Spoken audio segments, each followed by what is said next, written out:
بعد فاعوذ باللہ من الشیطان الرجیم بسم اللہ الرحمن الرحیم۔ معزز محترم محتشم سامعین حضرات، آج انشاءاللہ درس قرآن سورہ بقرہ آیت نمبر 255 پر مشتمل ہوگا، جس کو ہم آیت الکرسی کہتے ہیں۔ آپ دعا فرمائیے کہ اللہ شرح صدر کے ساتھ حق سچ بیان کرنے کی توفیق عطا فرمائے، اور اللہ تعالی ہم سب کو عمل پیرا ہونے کی توفیق عطا فرمائے۔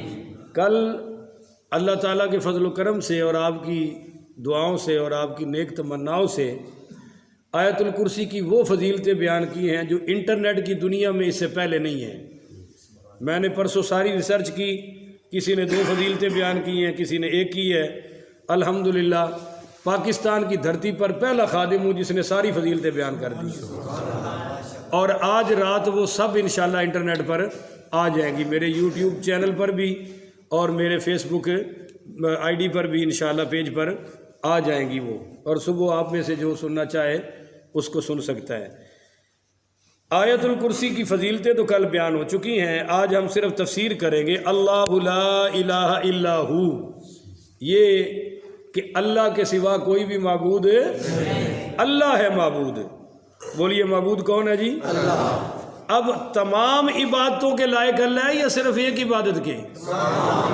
ہاں، اب ماشاءاللہ آپ پورا 2 سپارے سن چکے ہیں، تو آدھے مولوی تو آپ بھی ہو گئے ہیں کہ جو کام بھی عبادت ہے وہ کس کے لیے؟ بعض ساتھی سلام لیتے ہوئے جھک جاتے ہیں، تو میں ان کی خدمت میں عرض کروں گا کہ بس تھوڑا سا کافی ہے، گردن نیچے کر لیں مگر خود نہ جھکیں۔ کوئی بھی پیر ہو، کوئی کچھ بھی ہو، جھکنا صرف اللہ کے لیے۔ ہم مواحد ہیں، ہم کیا ہیں جی؟ مواحد ہیں۔ ہمیں کوئی ایسی حرکت نہیں کرنی چاہیے جو عقیدہ توحید کے خلاف ہو۔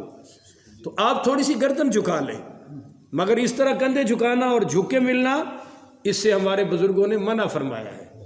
ہمارے بزرگوں نے منع فرمایا، کیونکہ رکوع ایک عبادت ہے، وہ کس کے لیے کریں گے؟ سجدہ عبادت ہے، کس کے لیے کریں گے؟ قیام عبادت ہے، کس کے لیے کریں گے؟ بولتے جائیے۔ قولی عبادت ہے، کس کے لیے کریں گے؟ مالی عبادت ہے تو کس کے لیے کریں گے؟ بدنی عبادت ہے تو کس کے لیے کریں گے؟ نظر عبادت ہے تو کس کے لیے کریں گے؟ اور نیاز عبادت ہے تو کس کے لیے کریں گے؟ نظر اللہ، نیاز حسین نہیں، نظر بھی اللہ کی، نیاز بھی اللہ کی۔ ہاں، وہ آپ کے عقیدے پہ زد بھی لگاتا ہے اور آپ سے مال بھی لے جاتا ہے کہ نظر اللہ، نیاز حسین۔ ہم وہ ہیں جو نظر بھی اللہ کی، نیاز بھی اللہ کی۔ تو جو چیز عبادت ہے، صدقہ ہے، خیرات ہے، حج ہے، عمرہ ہے، زکوٰۃ ہے، جہاد ہے، اس سب کے لائق کون ہے جی؟ اللہ۔ طریقہ مصطفیٰ کا، بولیے طریقہ، اور جو حضور کا طریقہ ہے وہ بھی اللہ کی عبادت ہے۔ من یطیع الرسول فقد اطاع اللہ۔ تو پہلی بات آیت الکرسی میں کہ اللہ لا الہ الا ہو، اس لیے سلطان العارفین حضرت سیدنا سلطان باہو پڑھیے رحمت اللہ علیہ، آپ کے کلام میں ہر لفظ کے اینڈ پر ہو آئے گا۔ ہر لفظ کے اینڈ پر کیا آئے گا جی؟ سبحان اللہ۔ ملت اسلامیہ میں ایسا کوئی بزرگ نہیں گزرا کہ جس نے ہر کلام کے اینڈ پر ہو لگائی ہو۔ یہ صرف کمال ہے ہمارے سیدنا سلطان العارفین رضی اللہ تعالی عنہ کا۔ الف اللہ چمبے دی بوٹی تے من میرے وچ مرشد لائی ہو، تو ہر اینڈ پر کیا آئے گا جی؟ ہو۔ یہ قرآن سے ثابت ہے۔ اور دوسری بات ہے جی الحی القیوم، بولیے الحی القیوم۔ الحی القیوم کا مطلب کہ وہ حی کا مطلب وہ زندہ ہے، بولیے حی کا مطلب زندہ ہے۔ اب آپ کہیں گے ہم بھی زندہ ہیں، تو صاف ظاہر ہے ہمارا زندہ ہونا اور ہے، اللہ کا زندہ ہونا اور ہے۔ ہم زندہ ہیں مگر موت آنی ہے کہ نہیں آنی؟ آنی ہے۔ موت بھی ہے، وہ زندگی کے خلاف ہے۔ ہمارا بڑھاپا بھی زندگی کے خلاف ہے، ہماری بیماری بھی زندگی کے خلاف ہے، ہمیں قتل کا بھی ڈر ہے، بہت سارے ڈر ہیں۔ اللہ تعالیٰ ان ساری کمزوریوں سے پاک زندہ ہے، اور وہ ایسا زندہ ہے کہ سب کو زندگی عطا بھی فرما رہا ہے۔ ہم کسی دوسرے کو زندگی دے سکتے؟ ہم تو اپنی نہیں بچا سکتے بھائی، کسی کو کیا دیں گے؟ تو اللہ زندہ ہے۔ اب یہاں ایک مسئلہ سمجھے بڑا کمال کا، کہ وہ مجھے ایک مولوی صاحب کہنے لگے کہ تم تو کہتے ہو نبی بھی زندہ ہے اور قرآن کہتا ہے کہ الحی میں زندہ ہوں، اب نبی بھی زندہ اللہ بھی زندہ، شرک نہیں ہوگا؟ میں نے کہا بھی یہاں شرک نہیں ہوگا، بولو یہاں شرک ہے؟ وہ کہتا ہے جی اللہ غوث پاک غوث اعظم فریادوں کا سننے والا سب سے بڑا۔ غوث اعظم کا کیا مطلب؟ کہ فریادوں کا سننے والا سب سے بڑا، وہ تو اللہ ہونا چاہیے، تم کہتے ہو پیرانے پیر شیخ عبد القادر جیلانی ہے۔ تو پھر میں نے اس سے پوچھا کہ یہ بتاؤ کہ سمیع کون ہے سننے والا؟ بولیے کون ہے؟ اللہ۔ اس نے بھی کہا، میں نے کہا بھئی بصیر دیکھنے والا کون ہے؟ تو میں نے کہا پڑھ قرآن، هل اتى على الانسان حين من الدهر لم يكن شيئا مذكورا انا خلقنا الانسان من نطفه امشاج نبتليه فجعلناه سميعا بصيرا۔ اللہ کہتا ہے کہ میں نے اے انسانوں تمہیں سمیع بھی بنایا ہے اور بصیر بھی بنایا ہے۔ اچھا پھر آپ بتائیے صدیق اکبر کن کا لقب ہے؟ حضرت ابوبکر صدیق۔ ٹھیک ہے، اور صدیق اکبر کا معنی کیا ہے؟ سچوں میں سب سے بڑا، سچوں میں تو یہ تو کون ہونا چاہیے تھا؟ سب سے بڑا سچا کون ہے؟ آپ کہہ رہے ہیں ابو بکر صدیق۔ فاروق اعظم کن کا لقب ہے؟ حضرت ابوبکر فاروق حضرت عمر پاک رضی اللہ تعالیٰ عنہ۔ اب فاروق اعظم حق اور باطل میں فرق کرنے والا سب سے بڑا تو کون ہونا چاہیے تھا؟ اللہ تعالیٰ۔ آپ کہہ رہے ہیں فاروق اعظم۔ اور غنی کون ہے؟ حضرت عثمان غنی رضی اللہ تعالیٰ عنہ۔ اللہ بھی غنی اور حضرت عثمان پاک بھی غنی۔ اور تو ہوڑی بول ہے، حضرت وہ بھی غنی اور یہ بھی علی۔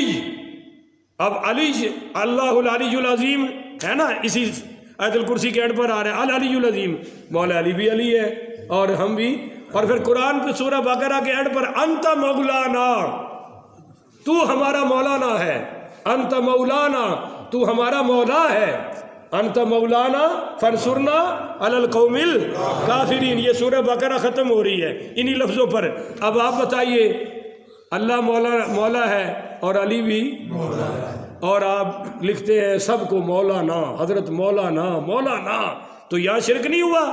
تو کہنے لگا نہیں جی نہیں، اللہ صدیق اکبر اور ہے، ابو بکر صدیق اکبر اور ہے، اللہ کو فاروق اعظم کہیں تو معنی اور ہے، حضرت عمر کو کہیں تو معنی اور ہے، اللہ غنی اور ہے، حضرت عثمان کو کہیں تو غنی اور ہے، اللہ مولا اور ہے، اور حضرت علی کو مولا کہیں تو اور ہے۔ تو میں نے کہا بھائی اسی طرح سمجھ لے اللہ زندہ اور ہے، نبی زندہ اور ہے، اس میں کوئی برابری۔ بہرحال الحی القیوم، قیوم کا معنی قائم اور سب کو قائم کرنے والا۔ اب سب میں آسمان بھی آ گئے، زمین بھی آ گئی، عرش بھی، کرسی بھی، لوح بھی، قلم بھی، سب کو قائم کرنے والا اللہ ہے۔ بولیے سب کو قائم کرنے والا اللہ۔ تو کیا بنا؟ یا حیو یا قیوم۔ بولیے یا حیو۔ جناب اس کی اتنی فضیلت ہے، یہ میرے سامنے تفسیر القرطبی پڑھی ہے، اس میں ہے کہ حضرت عیسیٰ علیہ السلام جب مردوں کو زندہ کرتے تھے تو یا حیو یا قیوم کہہ کے زندہ کیا کرتے تھے۔ ذرا اور اچھی سبحان اللہ۔ آصف بن برخیہ حضرت سلیمان علیہ السلام کے سپاہی، اللہ کے ولی، اور جن نے تو کہا تھا جی آپ کی محفل برخاست ہونے سے پہلے تخت بلقیس سے لے آؤں گا، اور حضرت آصف بن برخیہ نے کہا کہ جناب آپ اپنی نظر اپنے اوپر ڈالیں یہاں سے یہاں تک، اس سے پہلے میں تخت لے کر آ جاؤں گا۔ تو وہ کس چیز سے لائے؟ تو وہ یا حیو یا قیوم کہہ کر لائے۔ تو یا حیو یا قیوم کی ایک تسبیح صبح و شام ہوتی رہنی چاہیے تاکہ اللہ یہ ساری برکتیں ہمیں بھی عطا فرما دے۔ تو جناب سمجھ آ گئی ہے؟ آگے فرمایا اللہ تعالیٰ نے لا تأخذہ سینہ۔ اب یہ لا تأخذہ سینہ کیا ہے؟ فرمایا کہ لا تأخذہ سینہ، نہیں آتی اس کو اونگ، ولا نوم، اور نہیں آتی اس کو نیند۔ بولیے نہیں آتی اس کو۔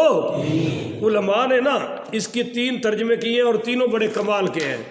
وہ کہتے ہیں کہ ہلکی ہلکی جب اونگ آنی شروع ہو جائے، ہلکی ہلکی جب آپ کو لگنا شروع ہوتا ہے نا احساس کہ ابھی مجھے نیند آنے والی ہے، اس کو کہتے ہیں نعاس.